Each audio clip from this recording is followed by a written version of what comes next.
আসসালামু আলাইকুম রহমতুল্লাহি ওয়া বারাকাতুহু। ধর্মপ্রাণ মুসলিম ভাতৃবৃন্দ, মহান আল্লাহ পাকের দরবারে লাখো কোটি শুকরিয়া গুজার করি, সবাই পড়ি আলহামদুলিল্লাহ। আজ কোরআনুল কারীমের ছোট্ট একটি আয়াতকে সামনে রেখে কিছু কথা তুলে ধরছি।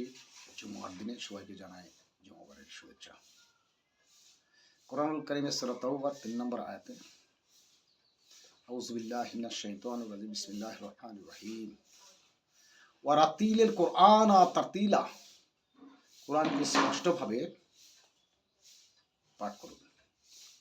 আমরা অধিকাংশ ক্ষেত্রে দেখেছি অনেক মুসল্লি, অনেক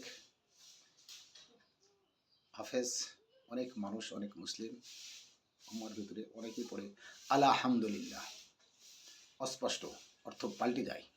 পড়তে হবে আলহামদুলিল্লাহ। ঠিক এরকমভাবে সূরা ইখলাসে অধিকাংশ লোকই পড়ে কুল হুয়াল্লাহু আহাদ। নাউযুবিল্লাহ। পড়তে হবে কুল হুয়াল্লাহু আহাদ। স্পষ্টভাবে না পড়লে অর্থটা পাল্টে যায়। সেই হিসাবে সকল মুসলিম ভাইদের জন্য আমি দৃষ্টি আকর্ষণ করছি, আপনারা আল কোরআনুল কারীমের, কোরআন মাজিদের যে কোনো সূরা আয়াত সুস্পষ্টভাবে পড়বেন এবং